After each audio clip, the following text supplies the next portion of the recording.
to kind of give you context about how I speak, how I act, I got two ways to explain it to you. The first way is that I am professionally Afrocentric. Okay, my mom's a hippie. She's from Berkeley. Originally from Brooklyn, but she moved to Berkeley, and then she moved to Oakland. And my dad, he's a former Black Panther. So you can bring them together. I have a professionally Afrocentric mannerism. That's how my coworkers, regardless of race and gender, have described me over the last 6 years of my life. For my fellow millennials, I'm a sophistiratch. Okay? Sophistiratch. So if you don't know what that means, let me break that down to you. That's two words. I'm going to bring them together for you. Okay? So sophistiratch. First part is sophista. Second part is ratch. All right? So now, sophista means sophisticated, right? You understand how to dress, how to present yourself, how to take care of yourself. You know how to be professional, right? You know how to carry yourself in a manner. And with that, I also want to say that I'm ratchet. Right? And so when I say I'm ratchet, that means that, you know, I was born in Oakland. Right? And when I moved out of Oakland, I went to LA to live with my dad in South Central LA. If you ever seen Boys in the Hood, I'm Cuba Gooding after high school. All right? And so what that means is the reason I want to give a moment of silence for people who suffer from life, death, inequity, and injustice is because I know that culture. I've engaged in that culture. I am a product of that culture. But at the same time that all the different challenges that we face are going on, this is happening. Yeah. Right? So this is sophista, and every time we think about our hard times, we think about the ratchets. Yeah. Right? I'm both.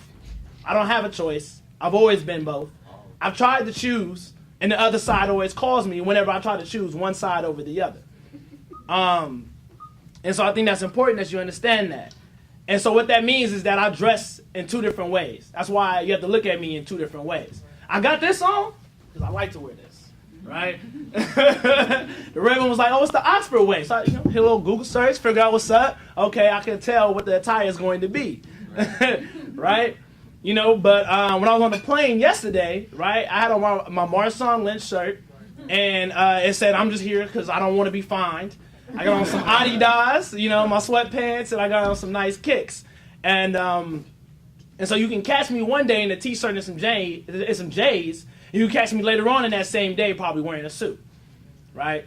Professionally Afrocentric, but at the same time, I'm a sophistiratch. And I think it's important that we understand about, you know, what we wear and how that tells the world who we are, right? Because what you wear is really your value. It's your value of self. So you're going to hear this theme constantly about what you wear. And don't be shocked when I go a little deeper than clothes. But I'm going to start off with clothes because that's usually, besides our melanin, the first thing that people see. Right? So I remember walking, I used to live with my grandparents when I was in Queens.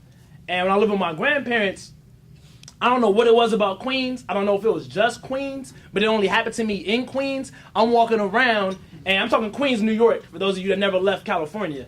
It happens, right? You know, I'm an educator by trade. Most people don't go more than 2.5 miles outside of their neighborhood or their hood, depending on what side of sophistiratch you on.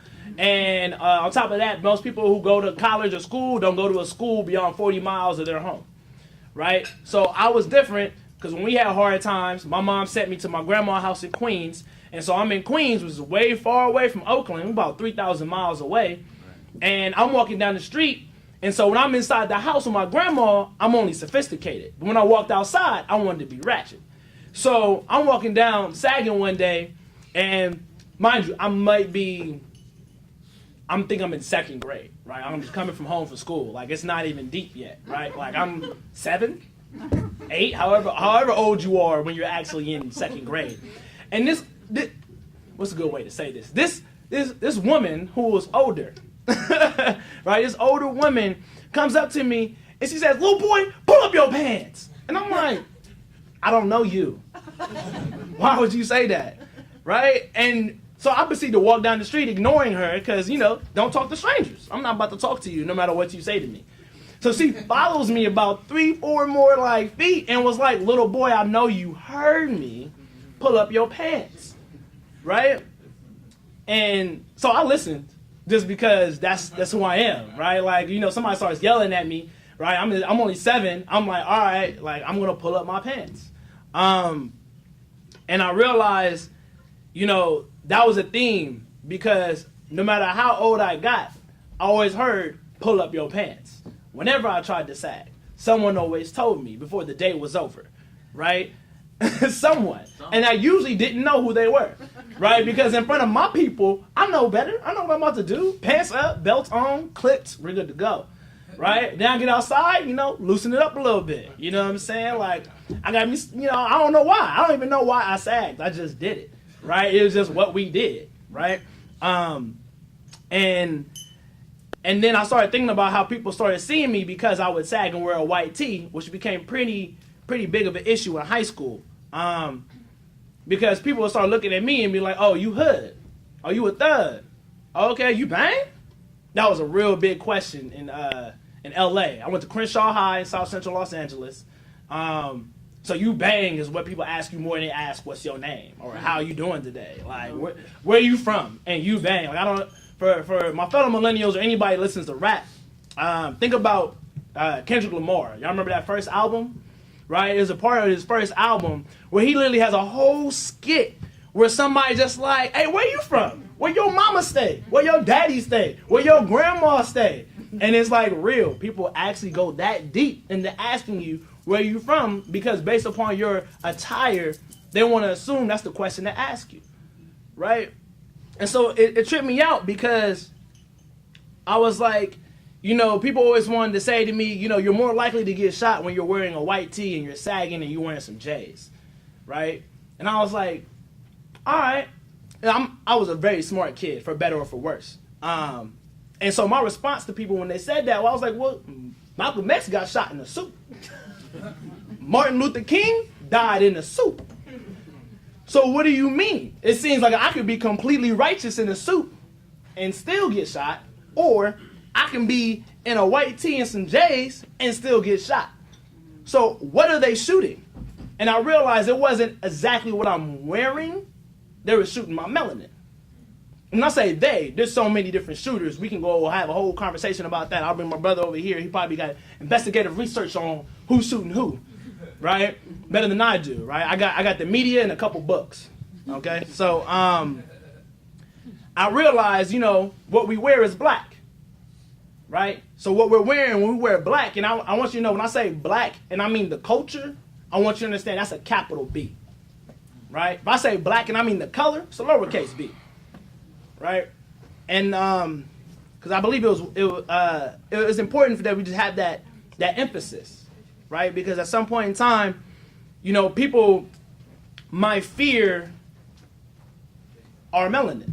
They might fear the black. And I look at black differently, right?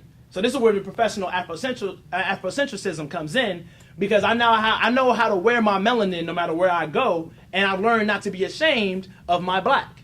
So in order for me to do that, I had to redefine black. Because when I first learned what black was, it was a lowercase b in all cases. And black, to me, meant negative. It meant evil. It meant scary. Because what's black? The dark. The dark is black, right? The last thing you want to be is dark black on top of that, right? I always got scored when I was a kid because when I was a kid, we used to play hide and go seek. And so it turned into evening time on my block. And we're playing hide and go seek, and I'm like maybe the darkest person on my block. Mind you, the majority of the people on the block, about 99.9% were black too. And I go hide by a car. My friend Cedric, I guess he was my friend. Yeah, my friend Cedric runs by me because he's it, right? And no one wants to be it when you're playing tag. And I was like, well, you ran right by me. But he looked dead at me like, I'm like, why did you run by me? Right? I wanted to know after the game. And he was like, oh, bro, like, you so black, I didn't see you. You was hiding behind a car by the tire. I thought you were the tire. I'm like, what? So we run it back again, and I'm like, oh, okay, let's do it again. We're playing tag, and I go stand in the middle of the street, like I'm nowhere near the car, right? Like it's like a distance right here. We're good. And he does it again. And I'm like, what's up? He was like, they just paved the streets. I couldn't even tell, bro. I'm like, bro, what are you talking about? And so I get stressed out. You know, I go through this whole insecure moment about my color and my skin tone and everything. And then I decided that, you know what? Black is what I wear. I can change my clothes. I can't change my melanin. And at some point in time, I was like, I don't want to change my melanin. Right? Especially when I started hearing the phrases like black don't crack. I was like, you right. What? Look at grandma. Look at grandpa. All right, give me 85. I mean, slowly but surely, you know. And and I started realizing, you know, that people might fear black because black means unknown. It means different. Right? It means I'm not sure what's going to happen. Right? So that means that I'm like a secret that people don't know how to understand and interpret yet. And it's crazy because if you're black and I'm black, that means that you're a secret to me and I'm a secret to you, and then we don't know. And what are people really fearing when they see black? They might fear I might actually know my history. They might fear that I know that we built pyramids. They might fear that I know that we went into Europe and gave a caveman a spoon and a knife. Right? They might fear the fact that I might be a descendant from a Moor who went into Spain and actually said, you know what, I'm going to take over all of Spain and France, and then you know what, I'm going to leave because y'all don't have resources like we do back in the black. They might fear that I know who I am. Ain't nothing more fearful than a person who knows who they are. Because that means that, right, if you're dreaming, you go tell him to drink, he's like, nope. Right? You know it's real when somebody hit that side tilt? Right? You know, because he knows who he is. Right? And how powerful is it to know who you are? How much fear might that evoke in somebody who doesn't want you to know who you are? Is it because they don't know who they are? Is it because they know who you really are? I don't know the answer, but these are very good questions. Right? I'm a professor by trade, so I ask questions. That's what we call critical thinking. Ask a question and be brave enough to actually go search for the answer. So, when I started realizing that I had to wear my melanin at all times, 24/7, and I decided to embrace that melanin, you know, my mama started realizing, I guess, my newfound confidence in me. And something that she actually told me this morning, she was like, when you go out there, I see you putting on your suit and what you're wearing. She said, you know, I want you to put on the armor of God. And I was like, okay, that sounds dope. You know, I'm not 100% sure what you mean, Mom, but I like that. She was like, you don't know what I mean? So I'll tell you what it actually means by the end of this entire speech. But just know that if you were born with it, that's a part of your armor of God. That's the armor that God gave you. There's a reason you're wearing what you're wearing, and you are who you are. So it's important that you embrace that because you have to live your purpose with passion. Right? And when you said that, I was like, man, I got to repeat that. I already have it written down, but I'm going to say it again.